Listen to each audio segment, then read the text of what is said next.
अंशुल सैनी। आज मैं आपको बताऊंगा यूपी टेट को लेकर संस्कृत के ऑल टॉपिक्स के बारे में। जैसे कि मैंने कल आपको बताया था हिंदी के ऑल टॉपिक्स। दोस्तों अगर हमने इतना टॉपिक अगर लिखा है तो इसका आप ये तय मान लो 30 में 30 नंबर आपको आने हैं। सबसे पहले हम आपको बताते हैं अपठित गद्यांश। अपठित गद्यांश से 2 क्वेश्चन हमेशा आते हैं।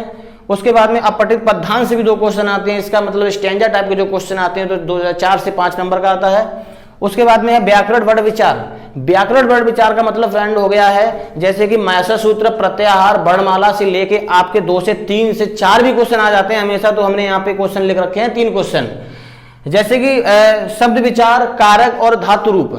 शब्द विचार, कारक और धातु रूप का हमेशा आपको पता ही है, कारक से क्वेश्चन सबसे ज्यादा बनता है। कारक और विभक्ति संस्कृत में सबसे ज्यादा डिफेंड करता है कारक और विभक्ति, और दूसरा धातु रूप, तीसरा शब्द रूप। धातु रूप का मतलब फ्रेंड आप लोग जानते ही होंगे, और शब्द रूप का मतलब आप जानते ही होंगे, और कारक का मतलब अगर आप किसी का भी मतलब नहीं जानते हो मैं आपके सारे के सारे मतलब बताएंगे, बस खाली आप इतना जानिए कितने में से कौन सा कितने नंबर का आता है। 2 नंबर का शब्द विचार, 2 नंबर का कारक, 2 नंबर का धातु रूप, मिला के 6 नंबर का आता है दोस्तों। उसके बाद में बताते हैं वस्तुओं एवं शरीर के अंग। वस्तुओं एवं शरीर का अंग से मतलब ये हो गया है कि जैसे कि हमारे दैनिक जीवन में इस्तेमाल की जाने वाली वस्तुएं और शरीर के मेरे बॉडी के कोई भी पार्ट्स का संस्कृत में नाम पूछ सकता है। किसी भी चीज का आपको संस्कृत में नाम पूछ सकता है। 1 से 2 क्वेश्चन पूछा जाता है। उसके बाद में आते हैं सर्वनाम, विशेषण, लिंग, वाच्य, वाच्य के वचन के भेद। विशेषण पूछेगा बताइए निम्न में कौन सा विशेषण, पूछेगा बताओ ये कौन सा लिंग है, पूछेगा बताओ निम्न में कौन सा वाच्य है, क्रम वाच्य है, कृत वाच्य है, भाव वाच्य है। वाच्य 3 प्रकार के होते हैं, वाच्य भी यहाँ से पूछा जाता है। बताओ भैया इसमें कौन सा सर्वनाम है, इदम, अहम, परा, ऐसे करके पूछता है। ठीक है, जैसे कि वाक्य के भेद सब में से एक नंबर का होता है। टोटल मिला के 5 नंबर हो गए। उसके बाद में पूछेगा बताइए भैया निम्न में कौन सा अव्यय पद है, 1 नंबर का क्वेश्चन पूछता है। हम नहीं भी पूछता लेकिन पूछता जरूर है। अशुद्धियां, कोई सेंटेंस 4 लाइन दे देगा, कहेगा बताओ निम्न में कौन सा शुद्ध वाक्य है, बताओ निम्न में कौन सा अशुद्ध वाक्य, पहचान के आपको बताना। 1 क्वेश्चन वहां से आता है। अब बात आती है बहुत इंपॉर्टेंट बात है संधि को लेके। अगर आपने संधि एक बार पढ़ ली, जे मान लो अगर आपने संधि एक बार पढ़ ली तो हिंदी में 2 क्वेश्चन, संस्कृत में 4 क्वेश्चन, मिला के 6 क्वेश्चन हो गए। मतलब संधि से आपके 6 क्वेश्चन बन रहे हैं फ्रेंड।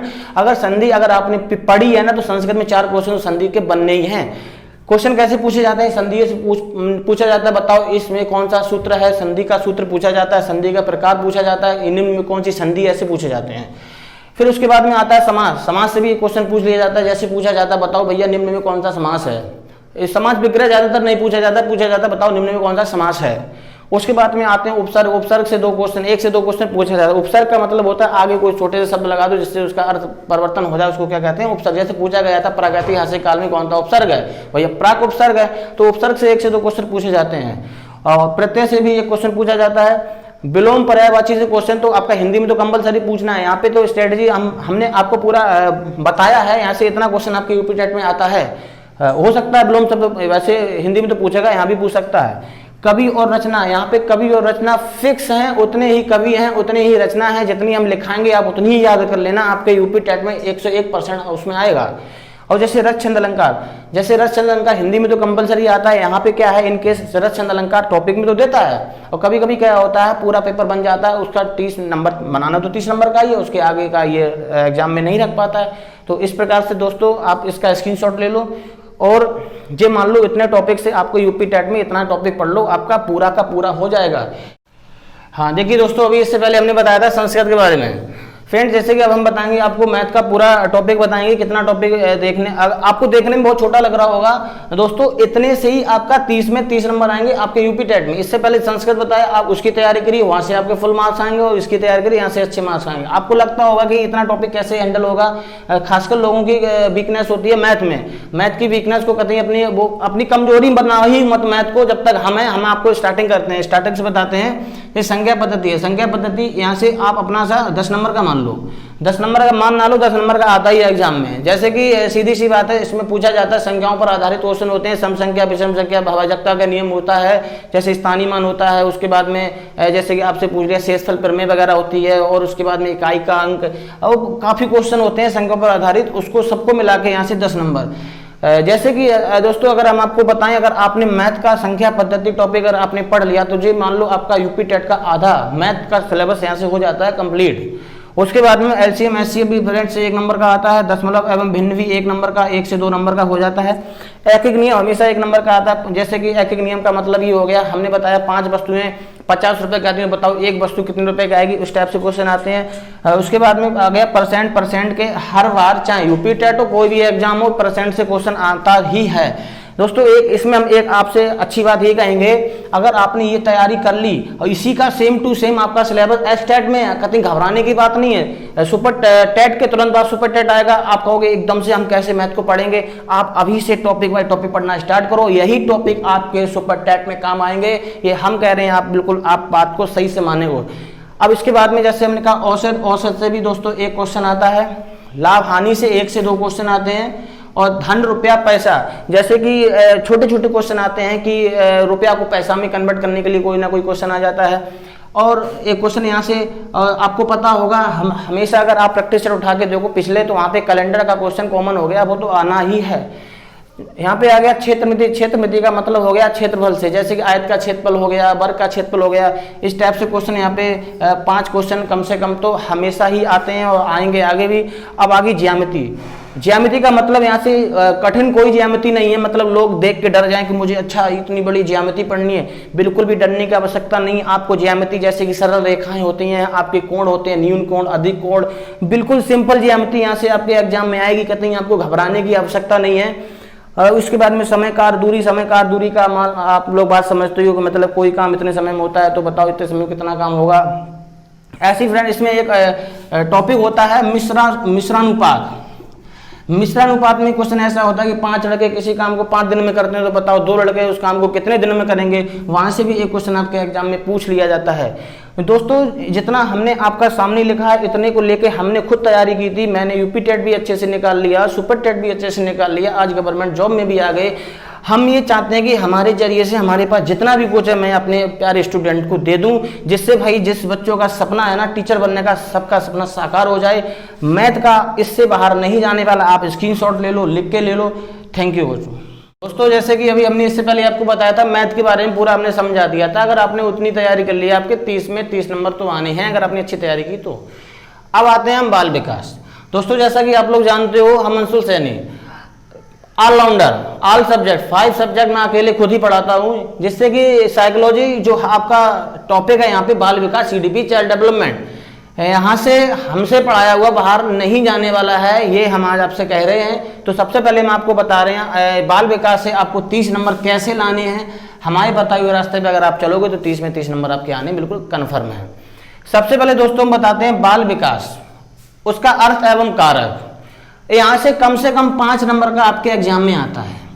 अब जैसे बाल विकास क्या है, बाल विकास की अवस्थाएं कौन सी हैं, और इसमें वंशानुक्रम भी आएगा, और बाल विकास को प्रभावित करने वाले कारक भी आएंगे, और इसमें अभिवृद्धि और वृद्धि भी आएगी, और इसमें सारा का सारा कुछ पूछा जाता है। जैसे अभिवृद्धि और विकास में अंतर बताओ। अभिवृद्धि क्या होता है, वो निश्चित समय तक होती है, विकास जीवन पर्यंत चलता है, ऐसे करके क्वेश्चन पूछे जाते हैं। यहाँ से कम क्वेश्चन बनते हैं 5। उसके बाद आते हैं हम सीखना एवं सिद्धांत। आपका टॉपिक है अधिगम। अधिगम क्या होता है, हम जिंदगी में कुछ ना कुछ सीखते रहते हैं, और जो जितना भी कुछ सीखते हैं सारा का सारा इसमें आएगा। और उसके सिद्धांत, इसमें 20 से 25 मनोवैज्ञानिक हैं, उन्होंने अपने अलग अलग सिद्धांत दिए हैं। तो दोस्तों यहाँ से कम 10 से 12 नंबर का आपका एग्जाम में आता है। तो सीधी सी बात आप समझिए, बाल विकास का टॉपिक है अधिगम, अगर आपने सही से पढ़ लिया तो आधी बाल विकास आपकी हो जाएगी।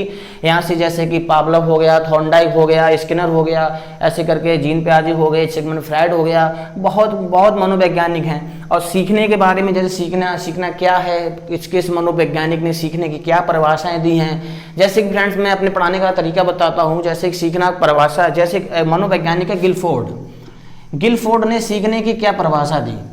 गिलफोर्ड ने सीखने की परिभाषा दी तो व्यवहार से व्यवहार में परिवर्तन, व्यवहार से व्यवहार में परिवर्तन ही क्या होता है, सीखना होता है। व्यवहार से व्यवहार में परिवर्तन ही सीखना है।